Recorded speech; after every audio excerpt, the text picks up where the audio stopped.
UP के हाथरस में अभी गैंगरेप की घटना का मामला सारे देश में गूंज रहा है। इस पर सियासत हो रही है। इन सब के बीच में मध्य प्रदेश के नरसिंहपुर जिले में रिछाई गांव में दलित की पत्नी के साथ गैंगरेप करने का मामला सामने आ गया। दलित परिवार के पड़ोस में रहने वाले आरोपियों ने गैंगरेप को अंजाम दिया। इतना ही नहीं, मामले में हद तब हो गई जब पीड़ित परिवार पुलिस चौकी से लेकर थाने की चक्कर लगाता रहा, लेकिन किसी ने उसकी फरियाद नहीं सुनी। आखिरकार प्रशासन से न्याय न मिलने पर पीड़िता ने फांसी के फंदे पर झूलकर मौत को गले लगा लिया। पीड़ित परिवार ने चिचली थाना पुलिस पर सीधा आरोप लगाया।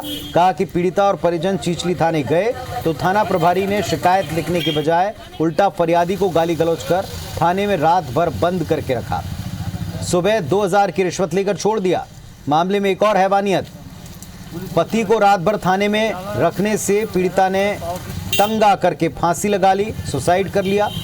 इस घटना से गांव में बेहद तनाव की स्थिति है।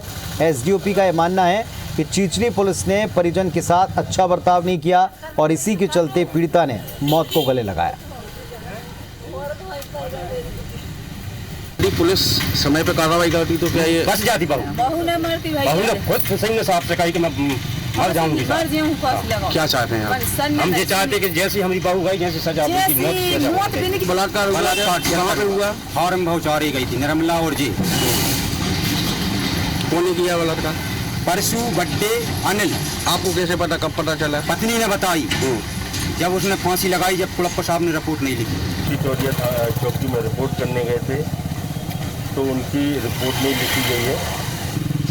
बलात्कार की घटना बता रहे हैं और उसी के चलते उन्होंने आत्महत्या की। प्रकरण की जांच की जा रही है, तो परीक्षण भी कराया जा रहा है। इसमें सख्त से सख्त कार्रवाई की जाएगी।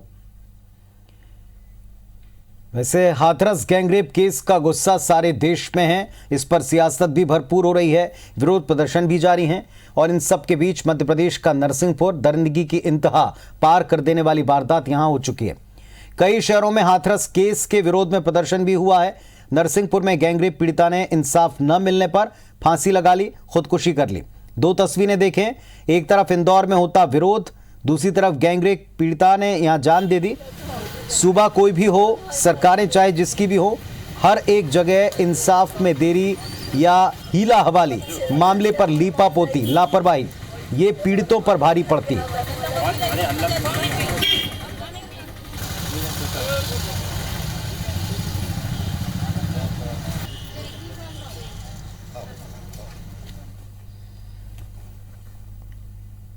तो हाथरस केस में एक तरफ लगातार विरोध प्रदर्शन चलता रहा है। इस पर जमकर कई तरह के बयान, ट्वीट्स, आरोप सोशल मीडिया पर भी हैं और सड़क पर उतर करके भी प्रदर्शन है। एक तस्वीर हमने आपको दिखा दी। वैसे प्रदेश में कई जगहों के ऊपर यह विरोध प्रदर्शन हुआ है। जबलपुर की घटना भी अभी ठंडी नहीं पड़ी और एक बार फिर से नरसिंहपुर में यह घटना घट गई है। हमारे साथ विजेंद्र पांडे जुड़ रहे हैं, सीधे उनका रुख करते हैं। विजेंद्र, एक बच्ची के साथ में दुराचार और उसकी जो लाश मिली थी, इसके बाद से लेकर अब तक हाथरस का मामला, उस पर सियासत, अब ये नरसिंहपुर का पूरा घटनाक्रम, क्या हो रहा है? सूबा कोई भी हो, हालात ऐसा लगता नहीं कि बहुत जुदा हैं।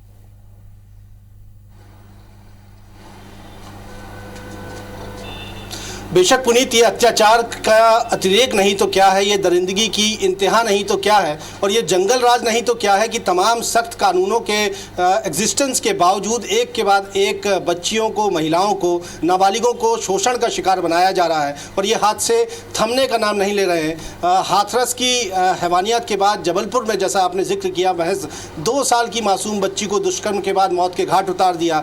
ऐसा ही एक घटनाक्रम खरगोन में भी हमने देखा। और उसके बाद आप देखिए कि सिस्टम जो बात कहता है कि जो फुल प्रूफ होने की बात कहता है, वहाँ पर इस तरह से लापरवाही बरती जाती है, इस तरह से अमानवीयता बरती जाती है कि एक गैंग रेप पीड़िता की एफआईआर तक लॉन्च नहीं की जाती, कोई कार्रवाई नहीं की जाती है। जो नरसिंहपुर का मामला है, इन तमाम मामलों में ऊपर नज़र आता है और ये बताता है कि सिस्टम की जो गड़बड़ी है वो कितनी गंभीर है और आखिर क्यों तमाम सख्त कानूनों के बावजूद संबंधित पक्षों को, पीड़िताओं को इंसाफ नहीं मिल पाता।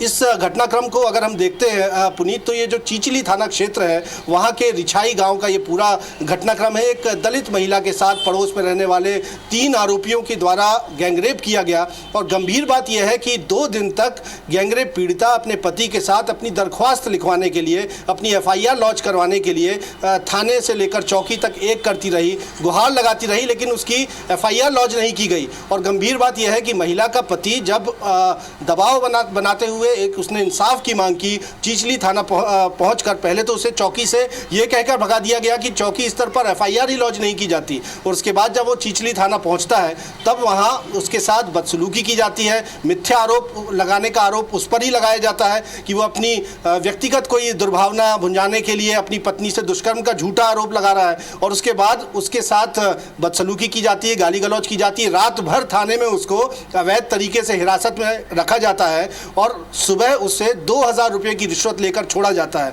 ऐसी स्थिति में उसकी मनोदशा क्या होगी? वो जब सुबह अपने घर पहुंचता है और जब गैंगरेप पीड़िता ये देखती है कि उसका ये हश्र हुआ, उसके पति का ये हश्र हुआ और कानून व्यवस्था से जब उसका भरोसा उठता है तो इस तरह से वो एक गलत कदम उठा लेती है। अब इस मामले पर पूरे चीचली थाने के स्टाफ को सस्पेंड करने की मांग की जा रही है, सख्त कार्रवाई करने की मांग की जा रही है, आरोपियों को फांसी देने की मांग की जा रही है। लेकिन उस गैंगरेप पीड़िता के साथ जो अन्याय हुआ है उसको इंसाफ कैसे मिलेगा? वो आज इस दुनिया में नहीं है। वो यही सोचकर इस दुनिया से चली गई कि जो तमाम कानून नियम कायदे हैं वो सिर्फ कहने के हैं और ज़मीनी तौर पर उनको इंसाफ नहीं मिलता। तो दरअसल पुनीत यही भरोसा जगाने की ज़रूरत है। तमाम नियम कायदे कानून, सख्त कानून मौजूद हैं, लेकिन उनका एग्जीक्यूशन करने वाला अगर पुलिस का अमला इस तरह से अमानवीयता जताएगा, इस तरह से लापरवाही करेगा, इस तरह से अगर गैंगरेप पीड़िता के पति को उसकी FIR लॉन्च करने के लिए रात भर थाने में बैठाया जाएगा, मारपीट की जाएगी,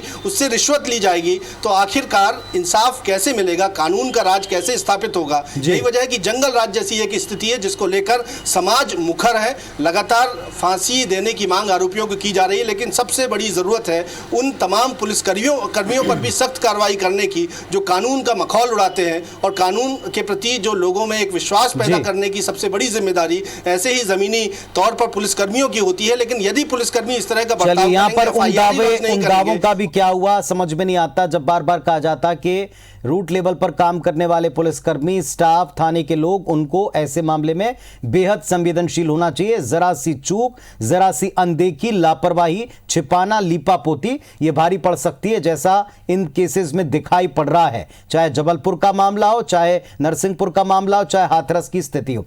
बहुत शुक्रिया आपका इस पूरी जानकारी के लिए।